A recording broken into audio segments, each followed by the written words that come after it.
Telepono sa tenga, naririnig ang malakas na sigaw ng kanyang boss mula sa kabilang linya. Galit na galit ang binata dahil kalahating oras nang delayed ang misa dahil wala pa rin si Bianca, ang fiancé ni Martin. Napalingon naman si Clarice sa loob ng walang katao-taong dressing room. Hindi niya kayang sabihin sa lalaki na hindi sumipot ang kanyang nobya. Yes, sir. Malapit na po talaga, sagot niya dito.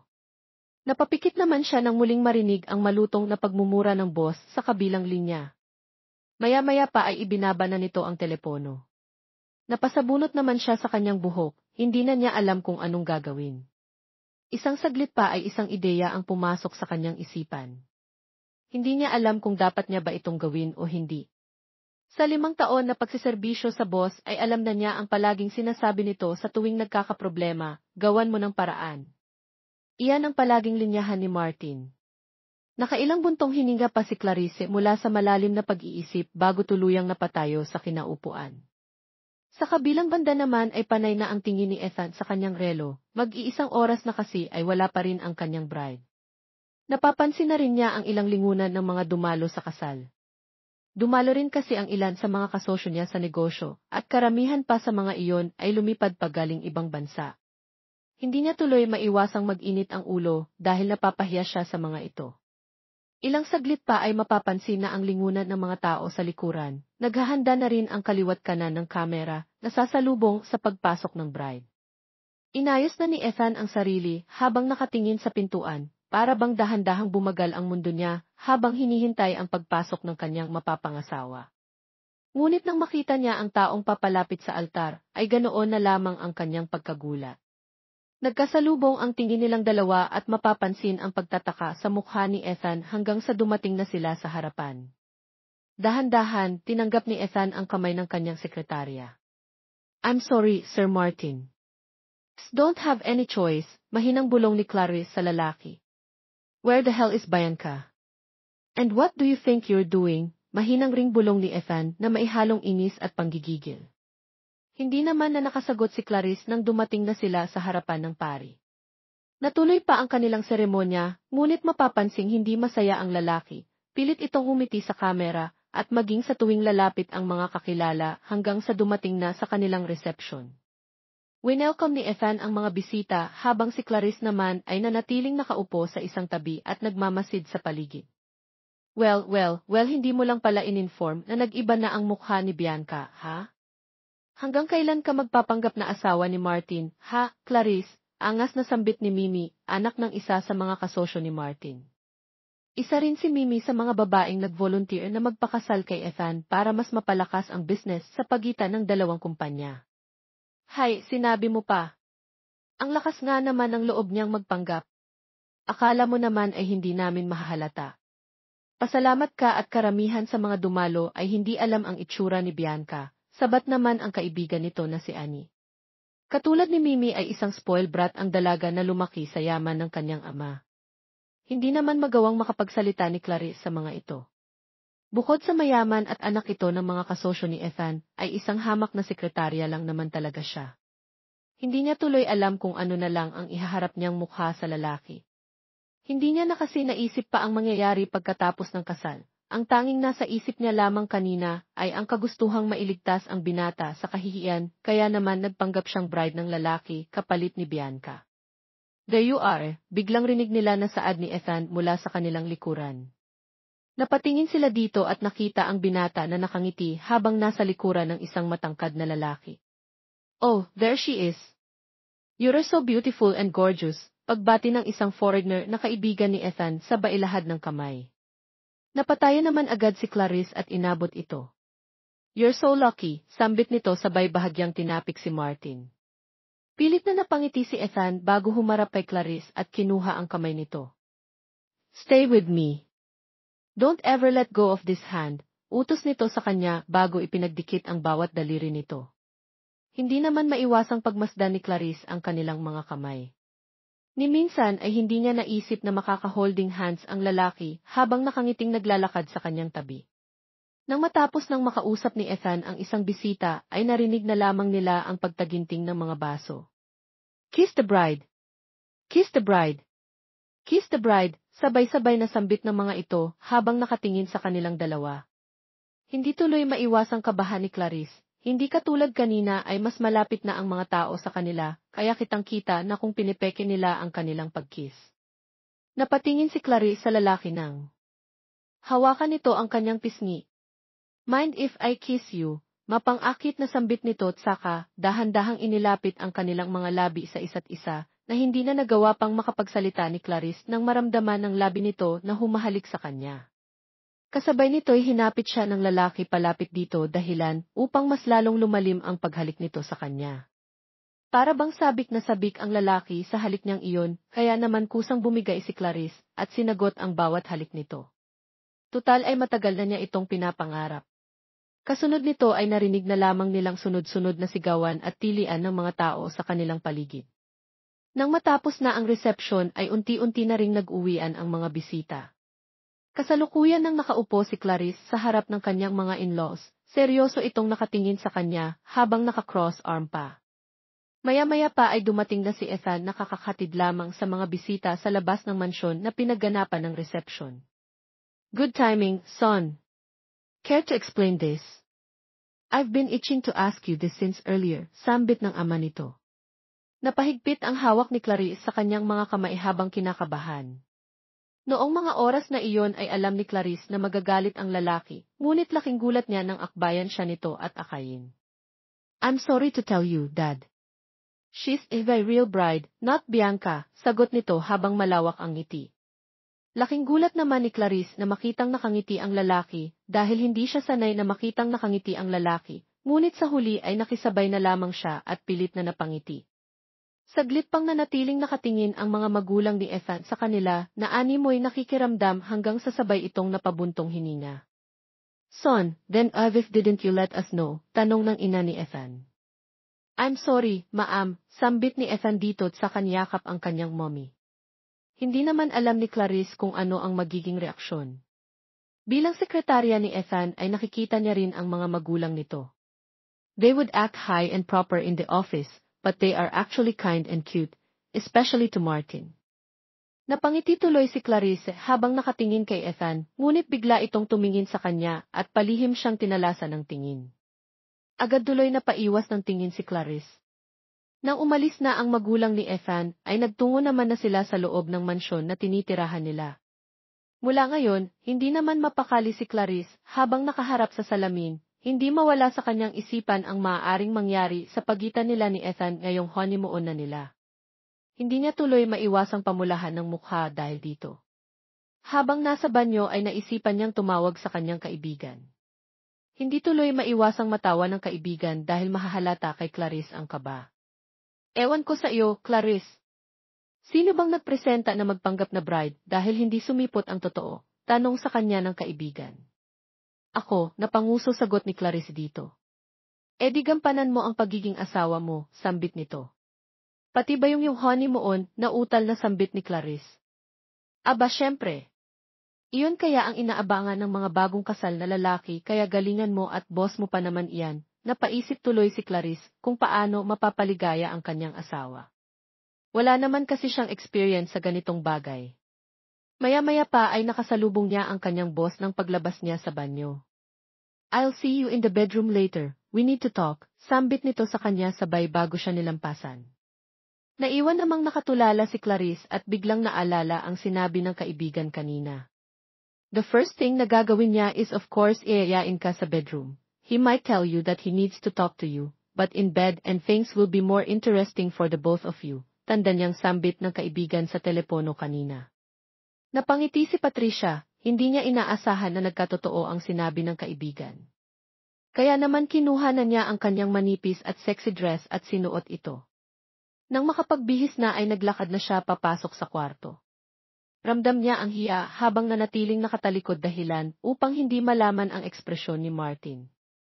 Maya-maya ay naramdaman na niya ang dahan-dahang pag-angat ng kamay nito na animo ihahawak na sa kanyang pisngi. Ito na, sa isip-isip ni Clarice habang pilit na kinakalma ang sarili. Alam ni Clarice na ito ang pinakamasayang araw niya sa buhay dahil matagal niya rin itong pinangarap. Hindi nga niya inakalang dahil sa isang liit na desisyon ay magbabago agad ang takbo ng kanyang buhay. What are you doing? Biglang tanong sa kanya ni Martin. Ang saya at mabilis na tibok ng puso ni Clarice, dahil sa kaba ay para bang biglang naglaho nang salubungin ang tingin ni Martin, nakataas ang kilay nito na animoy nagtataka sa kanya. Bago pa makapagsalita si Clarice ay sumilay na ang mapanlokong ngiti ni Ethan sa kanya. Wait, are you expecting us to do that? Nakangising tanong nito sa kanya. Agad na napatalikod si Clarice sa hiya, hindi siya makapaniwalang. Na-misunderstood niya lamang ang lahat. Hindi pala ito ang uri ng pag-uusap na sinasabi ng kaibigan. Nagulat si Clarice nang maramdaman ang kamay nito na biglang bumalot sa kanyang tiyan. Agad na napalihad si Clarice dahil sa kiliti. Do you want this?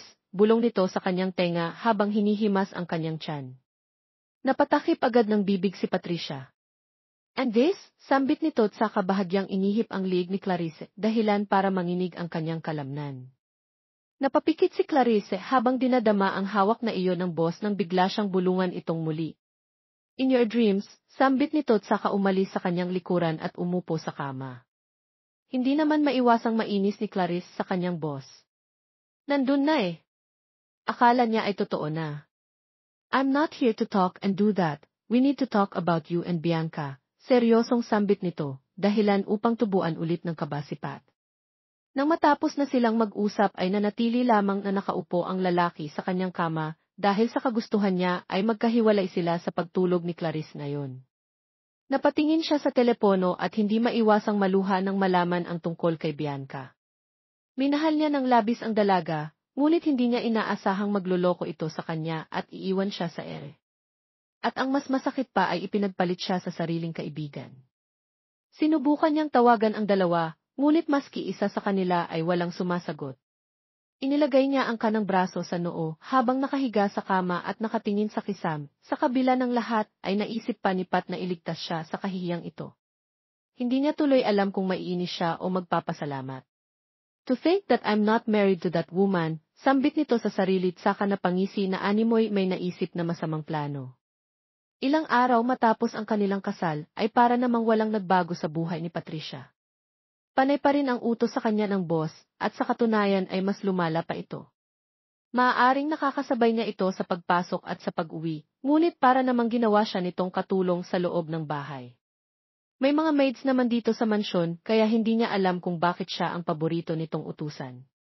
Napaunat na lang tuloy si Clarice nang makahiga na siya sa kama. Sa wakas ay weekend na at makakapagpahinga na siya kahit papaano bukas. Habang abala siya sa pag-scroll sa social media, ay biglang nag-pop up ang notification ng message ni Martin, "Come in the bedroom." Pagbasa niya dito, napabuntong hininga naman si Clarice dahil tinatamad na siyang tumayo. Gayunpaman ay sumunod na lang siya at nagtungo doon, ngunit laking gulat niya nang ipatapon lang sa kanya ang basura nito. Wala ba siyang paa para siya ang magtapon? Inis na tanong niya sa sarili habang pababa ng hagdan. Nais man niyang magreklamo, ngunit hindi niya magawa, lalo pa at marupok din siya sa tuwing tinitingnan ng asawa. Nang matapos na ang utos nito ay nagtungo na siya sa loob ng kwarto nang may marinig mula sa kwarto ni Martin, "Is she okay?" Tanong ni Ethan sa kausap. Mas inilapit pa ni Pat ang kanyang tenga sa pinto upang mas lalong marinig ang pinag-uusapan nito. "Yeah, I just want to see her." "Can you do that for me?" Tanong pa ni Ethan sa kausap. Hindi naman maiwasang malungkot ni Pat nang bumalik siya sa kwarto. Ilang araw na rin niyang napapansin na panay ang kontak nito sa dating fiance na si Bianca, ngunit mukhang ang babae na mismo ang lumalayo sa lalaki. Napatingin na lamang siya sa bintana nang tuluyan na siyang makapasok sa kwarto. Kinabukasan ay maagang nagising si Pat at agad na pumunta sa kusina. Wala kasi ngayon ang mga yaya nila dahil nagpapahinga ang mga ito tuwing araw ng linggo. Sa katunayan ay hindi naman talaga ganito dati, nagbago lamang ito nang maging mag-asawa sila ni Martin. Kung titingnan ay sinadya ito ng lalaki para pahirapan ang babae. Nang matapos na siyang makapagluto ng agahan, ay nagpunta na siya sa kwarto nito. Nakailang tawag siya, ngunit wala man lang siyang narinig na sagot mula sa loob kaya dahan-dahan na siyang pumasok doon. Sobrang dilim ng kwartong iyon na animoy walang nakatira. Sa dulong bahagi ay makikita ang malawak na kama nito na tinatakpan ng makapal na kumot. Naglakad na siya palapit dito, ngunit agad siyang napatakip ng mukha nang makitang walang saplot ang lalaki. Hindi naman ito ang unang beses, ngunit hindi niya lang maiwasang isipin na minsan ay hindi niya pa ito nahahawakan, kahit na mag-asawa na sila. Hindi niya tuloy maiwasang matukso at hawakan ito habang tulog pa ang lalaki, ngunit laking gulat niya nang mapansing basang-basa sa pawis ang lalaki at mabigat ang bawat paghinga. Martin! Hey, wake up, tawag niya dito, ngunit malalim pa rin ang bawat hininga nito. Agad niyang kinapa ang noo nito at napansing napakataas ng lagnat. Agad siyang napatakbo sa ibaba upang kunin ang mga kinakailangang gamit. Nang makakuha na ng batya at mainit na tubig ay mabilisan niyang binihisan at nilagyan ng basang panyo ang noo nito. Nang matapos na ay sandali siyang nagmatsyag sa mukha nito. Ngayon lang niya nakita ang boss na natulog ng napakahimbing na nakapangalumbaba. Tuloy siya habang nakangiti hanggang sa hindi niya namalayan na nakatulog na siya sa tabi nito. Maya-maya pa ay nagising na si Martin. Ramdam niya ang malamig na bagay sa ibabaw ng kanyang noo na bahagyang nagpagaan ang kanyang pakiramdam. Dahan-dahan niyang binuksan ang mga mata habang pinapakiramdaman ang sarili hanggang sa maramdaman ang mabigat na bagay na nakapatong sa kanyang braso. Nilingon niya ito ng bahagya at doon nakita ang sekretary na mahimbing na natutulog. Agad naman niyang naintindihan ang mga nangyari. Mga tanghali na rin ang mga oras na iyon base sa makikitang liwanag sa labas ng bintana ni Martin, kaya naman pinilit na niyang tumayo. Saan ka pupunta? Agad niyang narinig ang tanong ni Clarice nang mapansin ang kanyang pagtayo. Napalingon si Ethan dito at nakita si Pat na pupungas-pungas pa. I'll take the pee, simpleng sagot niya dito at saka nagpatuloy na sa paglalakad. Pagdating niya sa banyo ay ramdam niya ang pagbigat ng ulo, maging ang katawan niya, na para bang nais niyang mahiga sa kama. Pinilit niyang maglakad pabalik sa sariling kwarto, ngunit mas lalo lamang siyang nahihilo sa bawat paggalaw, hanggang sa namalayan na lamang niyang dahan-dahan na siyang nahuhulog kasabay ng malakas na tunog ng kanyang pagbagsak. Sa kabilang banda naman ay nagtungo muna si Clarice sa kusina para kumuha ng tubig at gamot ni Martin. Alam niyang hindi magiging madali ang paggaling ng lalaki, lalo pat ilang araw na itong nag-o-overwork sa opisina. Siya ang palaging kasama nito sa opisina, kaya naman alam niya ang laging ginagawa nito. Paakyat na siya upang bumalik sa kwarto nito nang marinig ang malakas na pagbagsak malapit sa banyo. Mabilis siyang napatakbo dito at nakita ang walang malay na si Martin. Kahit na hirap siya ay sinikap niyang madala ang lalaki pabalik sa kwarto nito.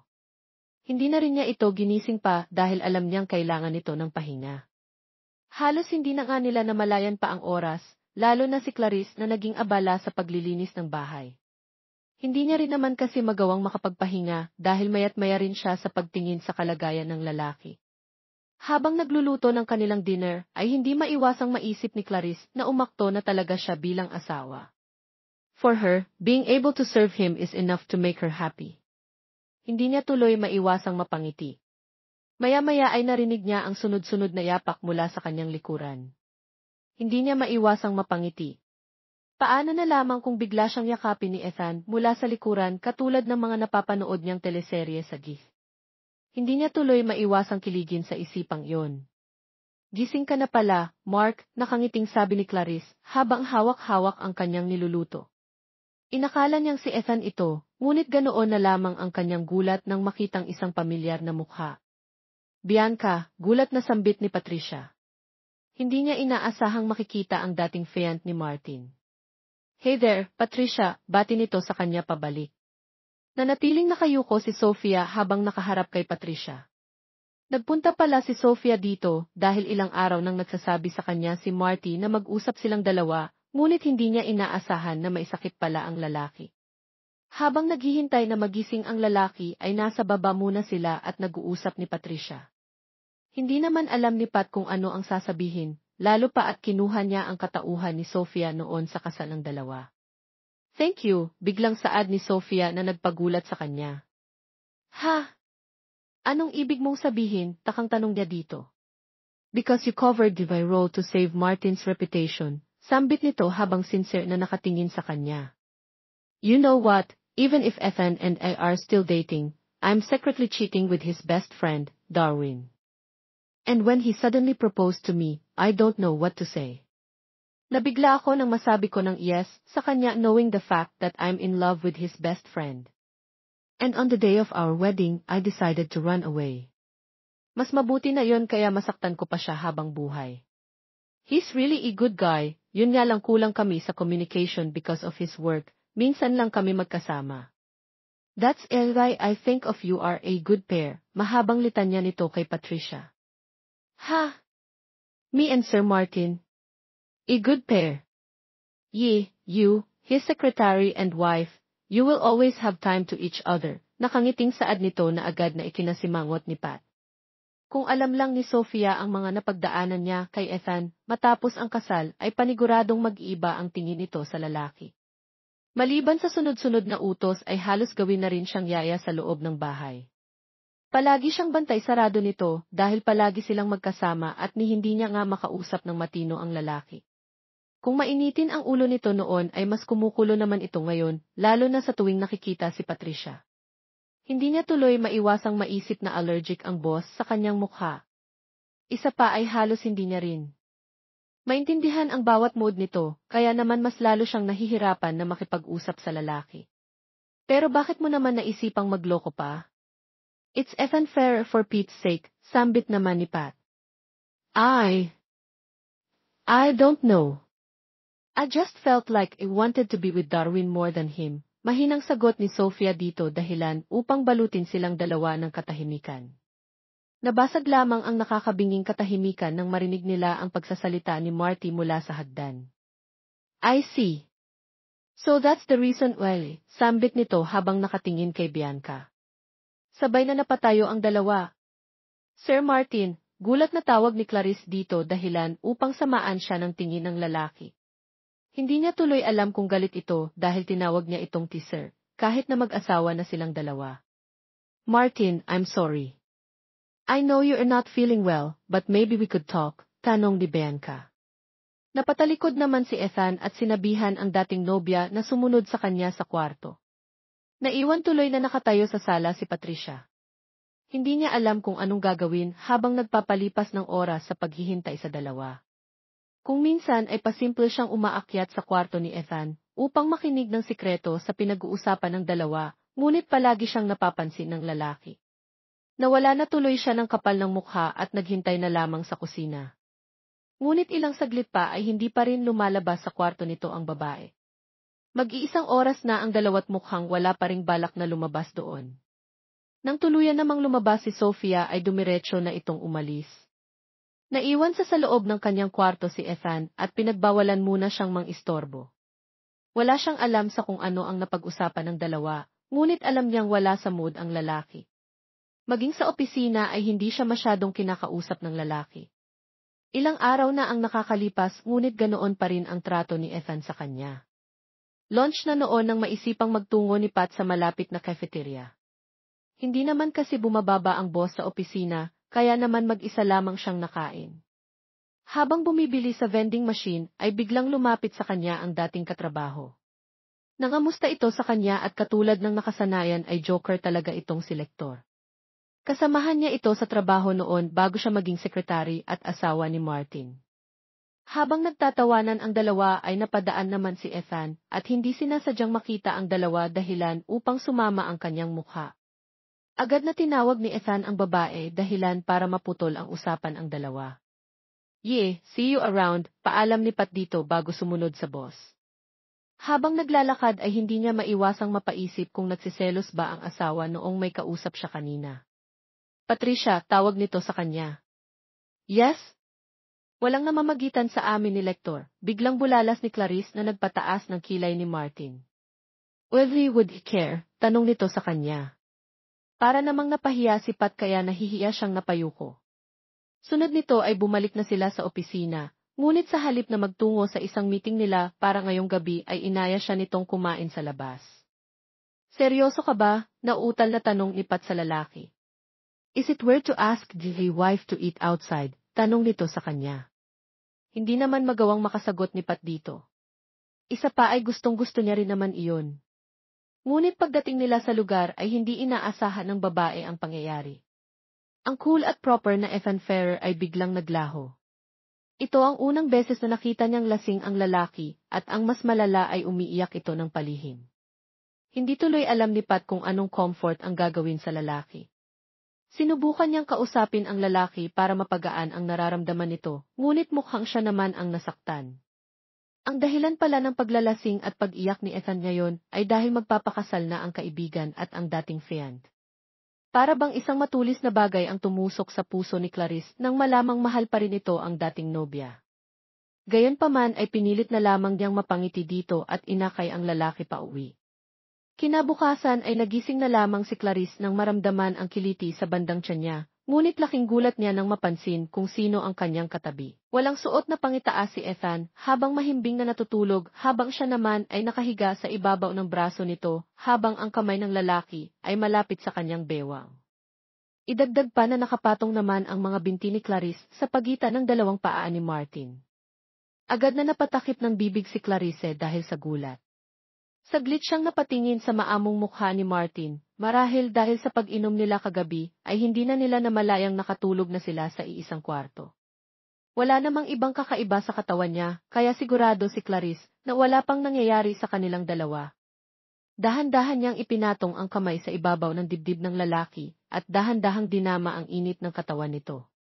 Hindi maiwasang mapangiti ni Pat sa kanyang isipan at sana siyang tatayo kanina, ngunit agad na nagbago ang kanyang isipan at muling nagtulog-tulugan sa tabi ng lalaki habang malayang nakayakap sa dibdib nito. Isa pa ay minsan lang naman ang mga ganitong pagkakataon.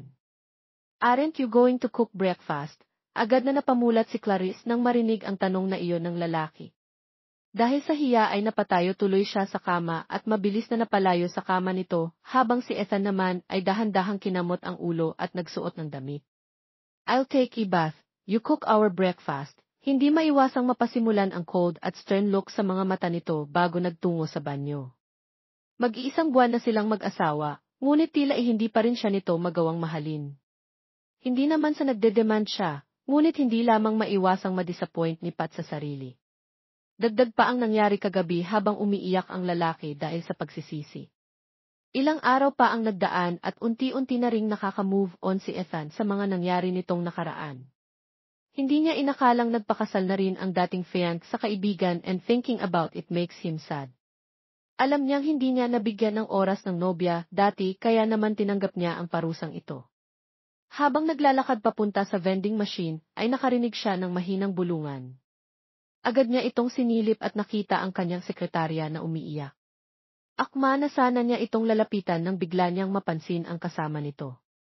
"It's okay. You know, we could always talk about this. Just please stop crying. Ethan doesn't deserve every tear of yours if we will always treat you like that," pagpapatahan ni Lecter sa babae. Para namang natigilan si Ethan sa narinig. Ito ang unang beses na makita niya ang babae na umiiyak, lalo pa at dahil sa kanya. Sa hindi malamang dahilan ay biglang bumalik sa kanyang alaala ang pang-aabuso niya sa babae. Alam niyang hindi rin ginusto ni Clarice ang lahat at ninais lamang nitong tulungan siya noong araw ng kasal. Ngunit sa kabila ng tulong na iyon ay wala siyang ibang isinukli sa babae kundi ang pagpapasakit at hirap. Dahil dito ay dahan-dahang tumalikod at nagkunwari na lamang na walang narinig. Pag-uwi nila galing opisina ay dumiretso agad sa kusina si Patricia. Habang naghihiwa ng sibuyas ay bigla niyang narinig si Ethan mula sa likuran niya. "Mind if I help you?" tanong nito sa kanya. Nagulat naman si Clarice nang makitang nagsusuot na ito ng apron habang palapit sa kanya. Napatango siya dito at bahagyang tumabi dahil nasa likuran niya ang kukunin nitong mga kaldero. Habang nag-aasikaso si Ethan sa pagsalang ng kaldero ay abala naman sa paghahanda ng rekado si Patricia. Maya-maya ay biglang nagsalita si Martin. "I saw you earlier," paunang sambit nito. "Ha?" tanong ni Patricia. "In front of the vending machine. You're crying with that guy. You look pathetic." Napataas ang kilay ni Clarice sa komento nito. "But it hurts me seeing you like that," biglang dagdag ni Martin. Para bang naging bagong taon sa loob-loob ni Pat dahil hindi matigil ang malakas na pagtibok ng kanyang dibdib. "Didn't notice that living with me would make you miserable," dagdag pa nito habang nanatiling nakatingin sa kanyang niluluto. Hindi naman magawang makapagsalita ni Clarice nang manghingi ito ng sorry sa kanya habang seryoso itong nakatingin sa kanyang mga mata. Hanggang sa matulog sila ay hindi na makalimutan ni Pat ang mga sinabi nito. Nagpagulong-gulong sa kama si Pat dahil sa kilig habang panay ang sigaw sa kanyang unan. Kinabukasan ay parabang isang magandang ihip ng hangin ang dumaan sa kanila. Biglang nagbago ang trato sa kanya ng lalaki. Maging sa kanilang opisina ay kinakausap na siya nito at kung minsan ay kinukuha na ang iba niyang gawain. But can't have the records from last year. Ako nagagawa ng inventory for this, sambit nito sa kanya. Agad naman itong sinunod ni Pat. Nakakapagtaka man ngunit hindi maipagkakaila na seryoso si Ethan sa sinabi nitong babawi sa babae. Kung minsan ay sabay rin silang kumain ng lunch kasama ang ibang member ng committee. Naging usap-usapan rin sila ng ibang empleyado sa opisina. Kahit na alam nilang kasal na ang dalawa ay hindi pa rin sila sanay na makita itong sabay na kumain ng lunch sa cafeteria. Ang iba ay napapangiti at nakukyutan lalo na kay Ethan na trying so hard para maging sweet kay Patricia. Kung minsan ay bigla na lang itong magdadala ng canned drink kay Pat kahit nakakakabili lang ng babae. Napabuntong hininga tuloy ang mga kasamahan ni Pat sa office.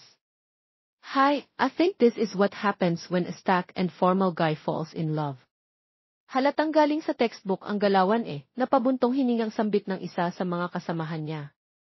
Yeh, right. But it's very exciting kaya, knowing that Dean Martin, ang pinakamabangis na boss sa balat ng lupa na walang kuyan sa katawan, ay unti-unti nang nagiging loverboy ng nag-iisang Patricia. Sambit nito hanggang sa mapuno ng kanawa ang loob ng opisina. Sa kabilang banda naman ay taimtim na nakatulala si Ethan sa kanyang table. Kakatapos lamang ng kanilang lunch. Hindi niya alam kung galit ba sa kanya si Clarice, ngunit bigla na lang siya nitong iniwan sa cafeteria kanina. Sinubukan niya itong kausapin kanina, ngunit hindi nito magawang tumingin sa kanya ng diretsyo. What the heck is happening, Pat? Tanong niya sa isipan habang nakapatong ang dalawang siko sa table at nakasuporta sa kanyang baba.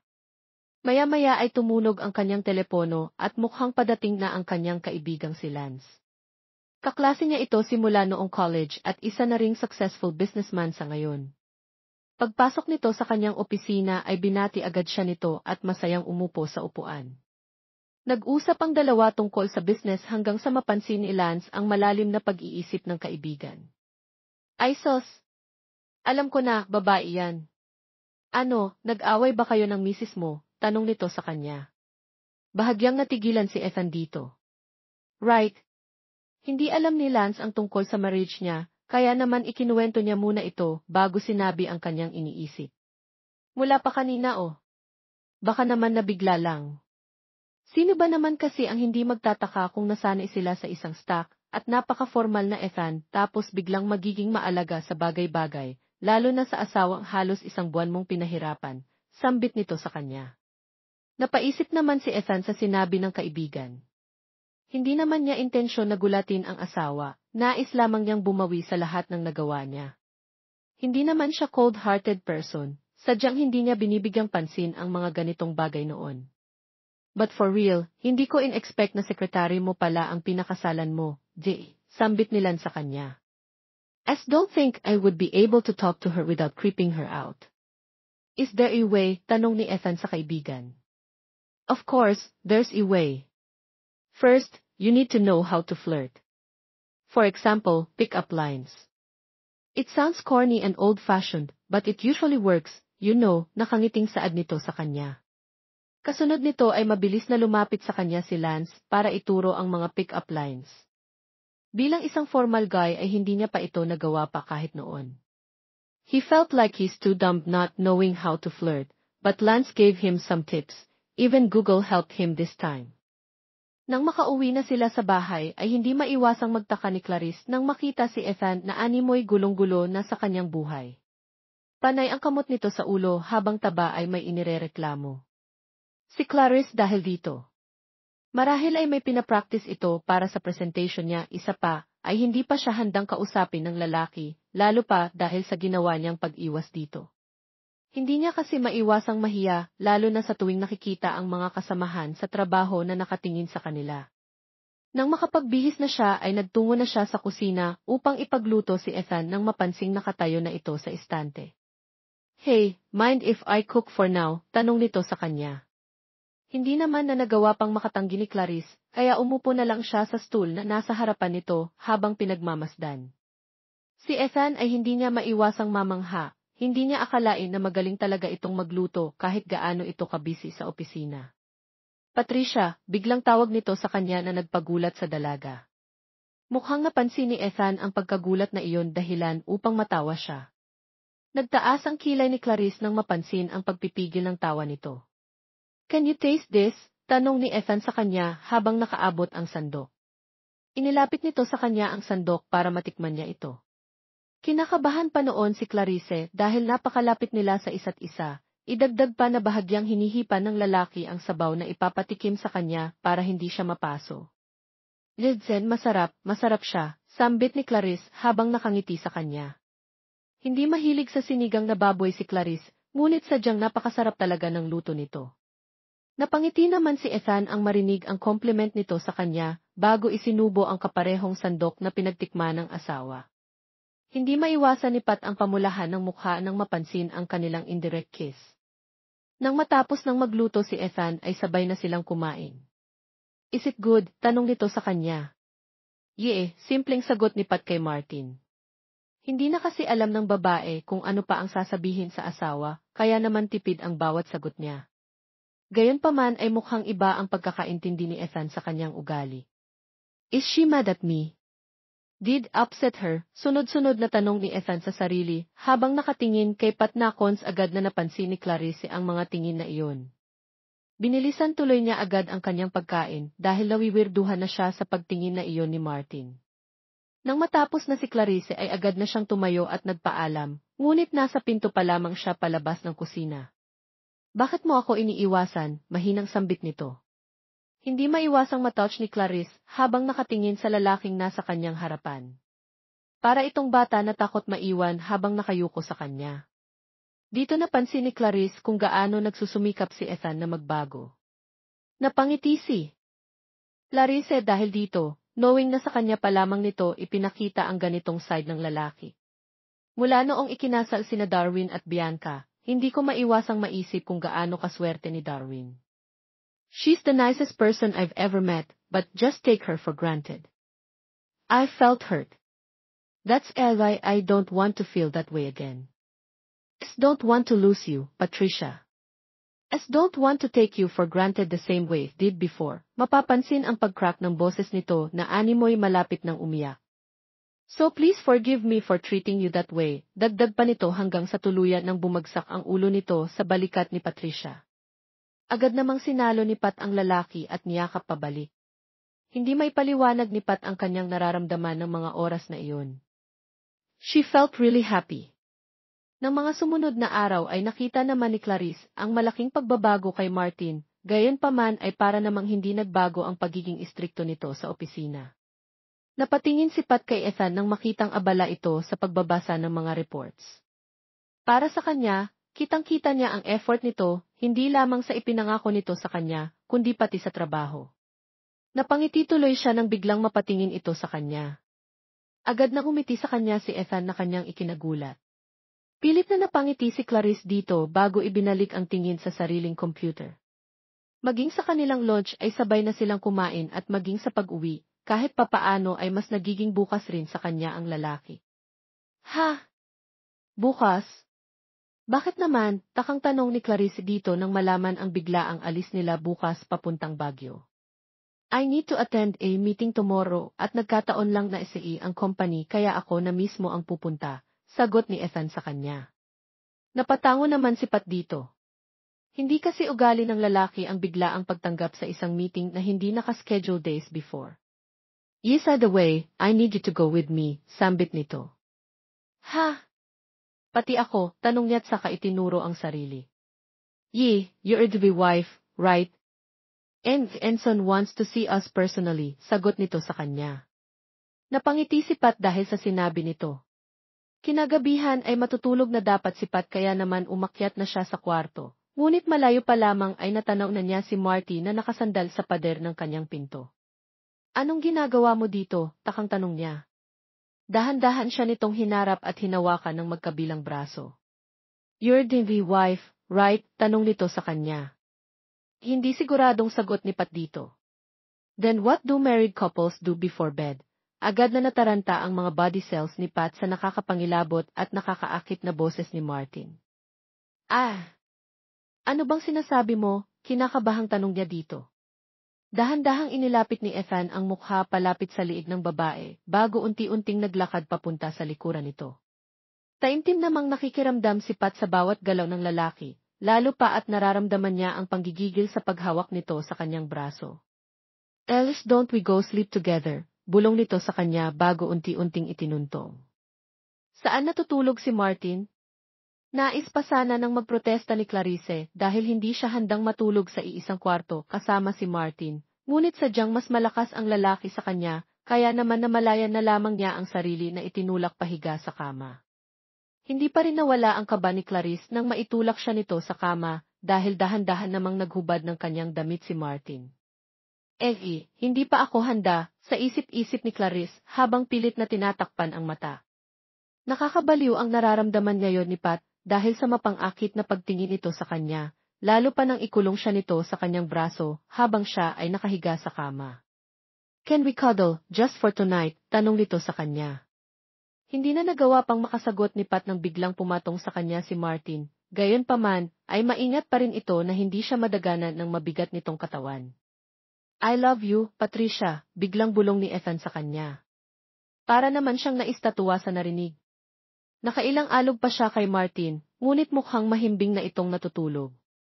Napangiti na lamang si Pat nang makita ang payapa nitong mukha. Dahan-dahan niyang inayos ang pagkakahiga nito sa tabi niya at malayang tinitigan ang mukha nito. Ilang saglit lamang ay akma na sana siyang aalis nang biglang hawakan ni Ethan ang kanyang braso. Sleep with me, mahinang sambit nito sa kanya. Hindi naman ito inaasahan ni Pat, lalo na nang bigla siya nitong hinila pahiga sa tabi nito. Dahil dito ay hinayaan na lamang niya na matulog ang lalaki sa kanyang tabi habang mahigpit na nakayakap sa kanya. Kinabukasan ay sabay na nagising ang dalawa. Napatigil si Pat nang bigla siyang salubungin ng halik ni Martin. Good morning, sambit nito't saka dahan-dahang tumayo na mula sa kama.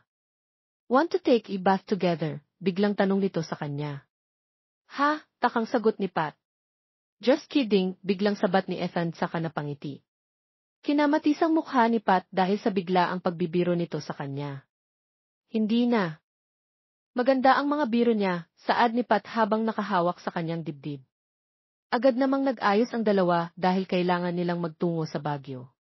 Habang nasa biyahe ay hindi maiwasang makaramdam ng kaba si Pat. Ito ang unang beses na magta-travel siya kasama si Martin, not as secretary but as his wife. Napangiti siya nang mapansing nakatingin sa kanya ang lalaki. Are you okay? Tanong nito sa kanya. Sagot niya dito nang biglang hawakan ni Ethan ang kanyang kamay na nakapatong sa kanyang binti.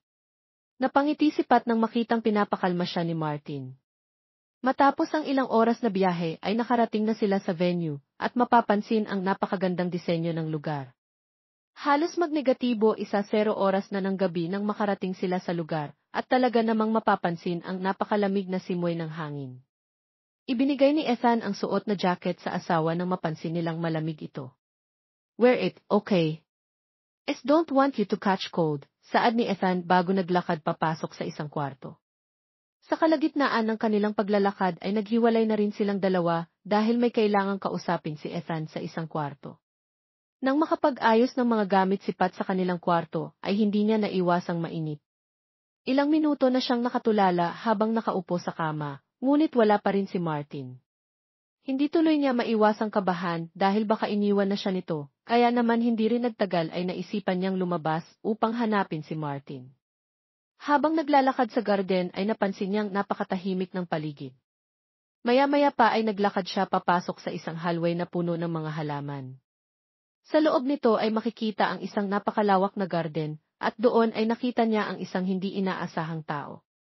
Martin, tawag niya dito, ngunit ganoon na lamang ang gulat niya nang bigla itong humarap sa kanya at maihawak na mic. Kasunod nito ay sunod-sunod na pagsulpot ng mga tao sa paligid habang nakangiti sa kanya. Dahil sa pagtataka ay napatakik siya ng bibig habang nakatingin kay Martin. Sa hudyat ng pagtugtog ng instrumento ay nag-umpisa na ring kumanta si Martin. Napaluha naman si Pat nang marinig ang genuine voice nito habang kinakanta ang paborito nitong kanta. Ramdam ni Pat ang kakaibang pagtaas ng kanyang balahibo habang dahan-dahang naglalakad si Ethan palapit sa kanya. Pinagmasdan niya lamang ito habang damang-dama na kumakanta sa kanyang harapan. Kahit nalitong-lito na si Clarice sa ginagawang ito ng lalaki, ay nanatili siyang nakangiti sa harapan nito. Hanggang sa matapos na ang kanta nito ay dahan-dahang lumuhod sa kanyang harapan si Ethan, kasabay ng sunod-sunod na hiyawan at tilian ng mga tao sa paligid. Patricia, I know we're already married, but I still want to do this for you. Napatakip ng kanyang bibig si Pat nang marinig ito. Kasunod nito ay dahan-dahan nang binuksan ni Ethan ang isang maliit na box na naglalaman ng nagniningning na singsing. Patricia, will you marry me again? Sambit nito kay Pat kasabay ng pagtataas ng hawak nitong box. Para bang tumigil ang mundo ni Pat nang makita ang genuine na ngiti ni Ethan habang nakaabang sa kanyang magiging sagot. Kusang tumulo ang mga luha ni Pat habang nakatingin kay Martin. Hindi na namalayan pa ni Pat at automatikong napatango sa tanong na iyon. Nang makita ni Ethan ang pagtango ni Pat ay agad na nawala ang kaba na kanyang nararamdaman at malakas na napasigaw. Nababalot ng palakpakan at hiyawan ang buong venue nang makita ang masayang reaksyon ni Martin, habang ang ilan naman ay nagtataka dahil sa kinikilos nito. Karamihan sa mga ito ay kilala si Ethan bilang isang formal at istriktong boss, ngunit ibang Ethan ang makikita nila sa harapan ngayon. Para itong bata na yumakap kay Clarice habang nagtatatalon sa tuwa. Maging si Pat ay hindi maiwasang maluha dahil sa saya, lalo na nang binuhat siya nito at hinalikan. I really, really, really love you, Patricia. I can't believe you said yes to me, sambit nito sa babae. Mahal na mahal din kita, Martin, sambit ni Patricia. Napag-alaman niya na wala pala talaga itong meeting dito sa Baguio at sinadya nitong isama siya para sa surprise proposal nito sa kanya. Hindi niya rin inakala na maging ang mga magulang at malalapit na kaibigan ay naroon din, wala naman siyang napansing may plinano pala si Martin. Nang gabi ring yon ay hindi talaga pinalampas ni Ethan ang pagkakataon at nagpakahirap na makabuo ng anak. Hindi naman napigilan ni Pat ang mapangiti nang makita ang asawa na mahimbing na natutulog sa kanyang tabi.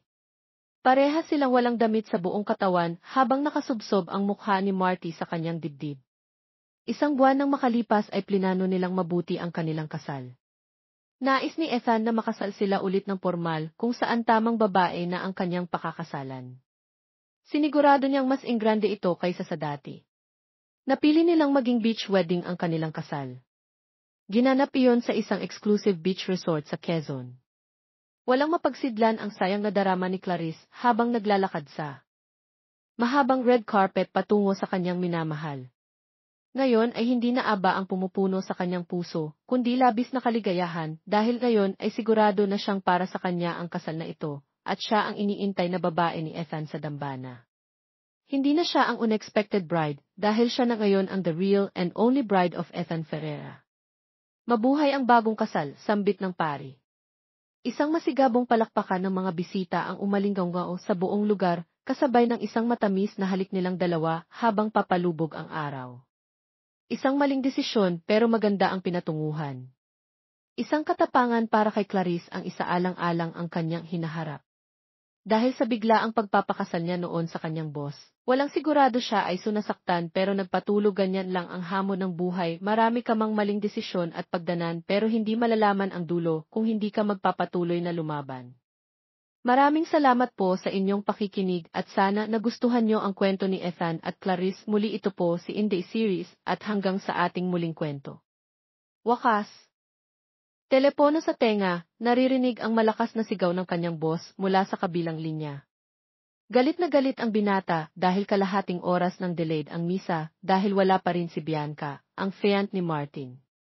Napalingon naman si Clarice sa loob ng walang katao-taong dressing room. Hindi niya kayang sabihin sa lalaki na hindi sumipot ang kanyang nobya. Yes, sir. Malapit na po talaga, sagot niya dito. Napapikit naman siya nang muling marinig ang malutong na pagmumura ng boss sa kabilang linya. Maya-maya pa ay ibinaba na nito ang telepono. Napasabunot naman siya sa kanyang buhok, hindi na niya alam kung anong gagawin. Isang saglit pa ay isang ideya ang pumasok sa kanyang isipan. Hindi niya alam kung dapat niya ba itong gawin o hindi. Sa 5 taon na pagsiserbisyo sa boss ay alam na niya ang palaging sinasabi nito sa tuwing nagkakaproblema, gawan mo ng paraan. Iyan ang palaging linyahan ni Martin. Nakailang buntong hininga pa si Clarice mula sa malalim na pag-iisip bago tuluyang napatayo sa kinaupuan. Sa kabilang banda naman ay panay na ang tingin ni Ethan sa kanyang relo, mag-iisang oras na kasi ay wala pa rin ang kanyang bride. Napapansin na rin niya ang ilang lingunan ng mga dumalo sa kasal. Dumalo rin kasi ang ilan sa mga kasosyo niya sa negosyo, at karamihan pa sa mga iyon ay lumipad pa galing ibang bansa. Hindi niya tuloy maiwasang mag-init ang ulo dahil napapahiya siya sa mga ito.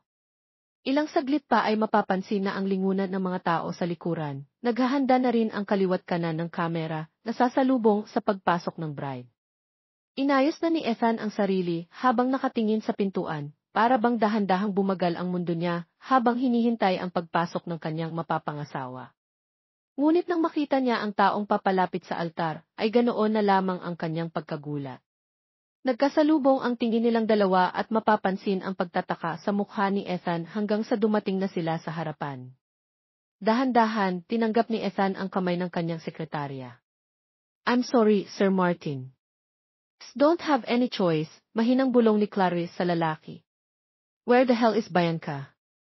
And what do you think you're doing?" Mahinang ring bulong ni Ethan na maihalong inis at panggigigil. Hindi naman na nakasagot si Clarice nang dumating na sila sa harapan ng pari. Natuloy pa ang kanilang seremonya, ngunit mapapansing hindi masaya ang lalaki. Pilit itong humiti sa kamera, at maging sa tuwing lalapit ang mga kakilala hanggang sa dumating na sa kanilang reception. Winelcome ni Ethan ang mga bisita habang si Clarice naman ay nanatiling nakaupo sa isang tabi at nagmamasid sa paligid. Well, hindi mo lang pala in-inform na nag-iba na ang mukha ni Bianca, ha? Hanggang kailan ka magpapanggap na asawa ni Martin, ha, Clarice? Angas na sambit ni Mimi, anak ng isa sa mga kasosyo ni Martin. Isa rin si Mimi sa mga babaeng nag-volunteer na magpakasal kay Ethan para mas mapalakas ang business sa pagitan ng dalawang kumpanya. Hay, sinabi mo pa. Ang lakas nga naman ng loob niyang magpanggap. Akala mo naman ay hindi namin mahahalata. Pasalamat ka at karamihan sa mga dumalo ay hindi alam ang itsura ni Bianca. Sabat naman ang kaibigan nito na si Annie. Katulad ni Mimi ay isang spoiled brat ang dalaga na lumaki sa yaman ng kanyang ama. Hindi naman magawang makapagsalita ni Clarice sa mga ito. Bukod sa mayaman at anak ito ng mga kasosyo ni Ethan, ay isang hamak na sekretarya lang naman talaga siya. Hindi niya tuloy alam kung ano na lang ang ihaharap niyang mukha sa lalaki. Hindi niya na kasi naisip pa ang mangyayari pagkatapos ng kasal. Ang tanging nasa isip niya lamang kanina ay ang kagustuhang mailigtas ang binata sa kahihiyan, kaya naman nagpanggap siyang bride ng lalaki kapalit ni Bianca. "There you are," biglang rinig nila na saad ni Ethan mula sa kanilang likuran. Napatingin sila dito at nakita ang binata na nakangiti habang nasa likuran ng isang matangkad na lalaki. "Oh, there she is. You're so beautiful and gorgeous," pagbati ng isang foreigner na kaibigan ni Ethan sa bailahad ng kamay. Napatayan naman agad si Clarice at inabot ito. "You're so lucky," sambit nito sabay bahagyang tinapik si Martin. Pilit na napangiti si Ethan bago humarap kay Clarice at kinuha ang kamay nito. "Stay with me. Don't ever let go of this hand," utos nito sa kanya bago ipinagdikit ang bawat daliri nito. Hindi naman maiwasang pagmasdan ni Clarice ang kanilang mga kamay. Ni minsan ay hindi niya naisip na makaka-holding hands ang lalaki habang nakangiting naglalakad sa kanyang tabi. Nang matapos ng makausap ni Ethan ang isang bisita ay narinig na lamang nila ang pagtaginting ng mga baso. "Kiss the bride! Kiss the bride! Kiss the bride!" Sabay-sabay na sambit ng mga ito habang nakatingin sa kanilang dalawa. Hindi tuloy maiwasang kabahan ni Clarice. Hindi katulad kanina ay mas malapit na ang mga tao sa kanila, kaya kitang-kita na kung pinipeke nila ang kanilang pagkiss. Napatingin si Clarice sa lalaki nang hawakan nito ang kanyang pisngi. "Mind if I kiss you?" Mapang-akit na sambit nito at saka, dahan-dahang inilapit ang kanilang mga labi sa isa't isa, na hindi na nagawa pang makapagsalita ni Clarice nang maramdaman ng labi nito na humahalik sa kanya. Kasabay nito'y hinapit siya ng lalaki palapit dito dahilan upang mas lalong lumalim ang paghalik nito sa kanya. Para bang sabik na sabik ang lalaki sa halik niyang iyon, kaya naman kusang bumigay si Clarice at sinagot ang bawat halik nito. Tutal ay matagal na niya itong pinapangarap. Kasunod nito ay narinig na lamang nilang sunod-sunod na sigawan at tilian ng mga tao sa kanilang paligid. Nang matapos na ang reception ay unti-unti na ring nag-uwian ang mga bisita. Kasalukuyan nang nakaupo si Clarice sa harap ng kanyang mga in-laws, seryoso itong nakatingin sa kanya habang naka-cross-arm pa. Maya-maya pa ay dumating na si Ethan na kakakatid lamang sa mga bisita sa labas ng mansyon na pinagganapan ng reception. Good timing, son. Care to explain this? I've been itching to ask you this since earlier, sambit ng ama nito. Napahigpit ang hawak ni Clarice sa kanyang mga kamay habang kinakabahan. Noong mga oras na iyon ay alam ni Clarice na magagalit ang lalaki, ngunit laking gulat niya nang akbayan siya nito at akayin. I'm sorry to tell you, Dad. She's a very real bride, not Bianca, sagot nito habang malawak ang ngiti. Laking gulat naman ni Clarice na makitang nakangiti ang lalaki, dahil hindi siya sanay na makitang nakangiti ang lalaki, ngunit sa huli ay nakisabay na lamang siya at pilit na napangiti. Saglit pang nanatiling nakatingin ang mga magulang ni Ethan sa kanila na animoy nakikiramdam hanggang sa sabay itong napabuntong hininga. Son, then if didn't you let us know? Tanong ng ina ni Ethan. I'm sorry, ma'am, sambit ni Ethan dito't sa kanyakap ang kanyang mommy. Hindi naman alam ni Clarice kung ano ang magiging reaksyon. Bilang sekretarya ni Ethan ay nakikita niya rin ang mga magulang nito. They would act high and proper in the office, but they are actually kind and cute, especially to Martin. Napangiti tuloy si Clarice habang nakatingin kay Ethan, ngunit bigla itong tumingin sa kanya at palihim siyang tinalasan ng tingin. Agad tuloy na paiwas ng tingin si Clarice. Nang umalis na ang magulang ni Ethan, ay nagtungo naman na sila sa loob ng mansyon na tinitirahan nila. Mula ngayon, hindi naman mapakali si Clarice habang nakaharap sa salamin, hindi mawala sa kanyang isipan ang maaaring mangyari sa pagitan nila ni Ethan ngayong honeymoon na nila. Hindi niya tuloy maiwasang pamulahan ng mukha dahil dito. Habang nasa banyo ay naisipan niyang tumawag sa kanyang kaibigan. Hindi tuloy maiwasang matawa ng kaibigan dahil mahahalata kay Clarice ang kaba. Ewan ko sa iyo, Clarice. Sino bang nagpresenta na magpanggap na bride dahil hindi sumipot ang totoo? Tanong sa kanya ng kaibigan. Ako, napanguso sagot ni Clarice dito. E di gampanan mo ang pagiging asawa mo, sambit nito. Pati ba yung honeymoon, nautal na sambit ni Clarice? Aba syempre. Iyon kaya ang inaabangan ng mga bagong kasal na lalaki kaya galingan mo at boss mo pa naman iyan. Napaisip tuloy si Clarice kung paano mapapaligaya ang kanyang asawa. Wala naman kasi siyang experience sa ganitong bagay. Maya-maya pa ay nakasalubong niya ang kanyang boss nang paglabas niya sa banyo. I'll see you in the bedroom later, we need to talk, sambit nito sa kanya sabay bago siya nilampasan. Naiwan namang nakatulala si Clarice at biglang naalala ang sinabi ng kaibigan kanina. The first thing na gagawin niya is of course iayain ka sa bedroom. He might tell you that he needs to talk to you, but in bed and things will be more interesting for the both of you, tanda niyang sambit ng kaibigan sa telepono kanina. Napangiti si Patricia, hindi niya inaasahan na nagkatotoo ang sinabi ng kaibigan. Kaya naman kinuha na niya ang kanyang manipis at sexy dress at sinuot ito. Nang makapagbihis na ay naglakad na siya papasok sa kwarto. Ramdam niya ang hiya habang nanatiling nakatalikod dahilan upang hindi malaman ang ekspresyon ni Martin. Maya-maya ay naramdaman na niya ang dahan-dahang pag-angat ng kamay nito na animo ihahawak na sa kanyang pisngi. Ito na, sa isip-isip ni Clarice habang pilit na kinakalma ang sarili. Alam ni Clarice na ito ang pinakamasayang araw niya sa buhay dahil matagal niya rin itong pinangarap. Hindi nga niya inakalang dahil sa isang liit na desisyon ay magbabago agad ang takbo ng kanyang buhay. What are you doing? Biglang tanong sa kanya ni Martin. Ang saya at mabilis na tibok ng puso ni Clarice, dahil sa kaba ay para bang biglang naglaho nang salubungin ang tingin ni Martin, nakataas ang kilay nito na animoy nagtataka sa kanya. Bago pa makapagsalita si Clarice ay sumilay na ang mapanlokong ngiti ni Ethan sa kanya. Wait, are you expecting us to do that? Nakangising tanong nito sa kanya. Agad na napatalikod si Clarice sa hiya, hindi siya makapaniwalang. Na-misunderstood niya lamang ang lahat. Hindi pala ito ang uri ng pag-uusap na sinasabi ng kaibigan. Nagulat si Clarice nang maramdaman ang kamay nito na biglang bumalot sa kanyang tiyan. Agad na napalihad si Clarice dahil sa kiliti. Do you want this? Bulong nito sa kanyang tenga habang hinihimas ang kanyang tiyan. Napatakip agad ng bibig si Patricia. And this, sambit nito at sa kabahagyang inihip ang liig ni Clarice, dahilan para manginig ang kanyang kalamnan. Napapikit si Clarice habang dinadama ang hawak na iyon ng boss nang bigla siyang bulungan itong muli. In your dreams, sambit nito at saka umalis sa kanyang likuran at umupo sa kama. Hindi naman maiwasang mainis ni Clarice sa kanyang boss. Nandun na eh. Akala niya ay totoo na.